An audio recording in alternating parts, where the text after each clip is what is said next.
Following our series of videos on posture, we are going to bring this into some standing balance work as well. So the first thing to get right is the postural video and what your body should be like in correct standing posture.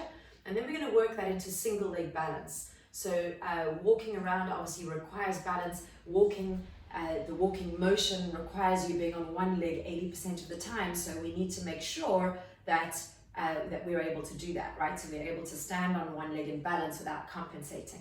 So I'm going to get you to stand and have something to hold on to. So I never want you to challenge your balance before you know you can do it in a safe way with something to hold on to. So I have a chair here. A great place to practice is in the bathroom with the basin. So every time you go to the bathroom and wash your hands or brush your teeth or whatever you do there, you can use that as an opportunity to practice your balance, your single leg balance. So what we're going to do, I'm going to actually put this chair just there so you can see if you were holding in front of you what it would look like. So we're going to stand on one, sort of position your body over one leg, like we do in the bilateral or both leg standing stance. I want you to first widen your toes as much as you can to give you the widest base of support from the bottom of your body. Then you're going to have a soft knee so that your glute or bum muscle can activate.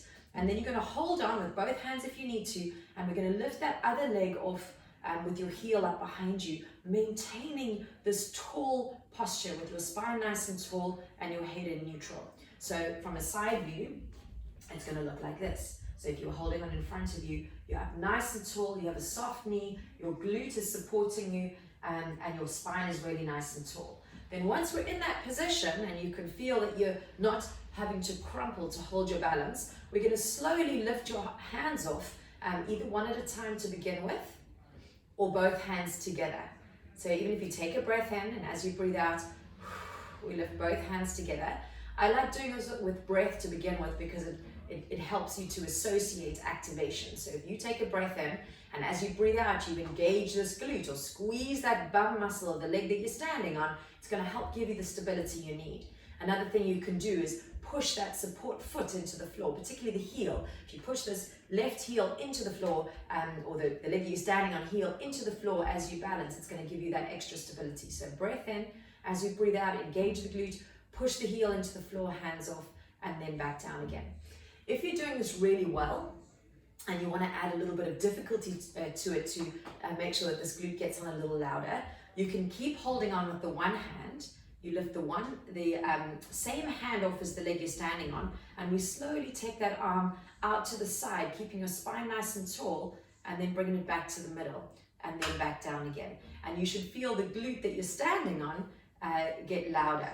So what you don't want to do is, as that arm comes out, what you don't want to do is drop forward like that. So the whole point of this is you want to keep your spine really nice and tall and open up everything. So we're actually opening up the chest and working from the back at the same time, okay? So of course you must do it on both legs. Please do it on both legs. If you know that one leg is harder for you to balance on, then do it on the leg that's easier first. It helps the brain to know how to fire, what muscles to connect with before you do the other side, but you must do it on both sides as much as you can.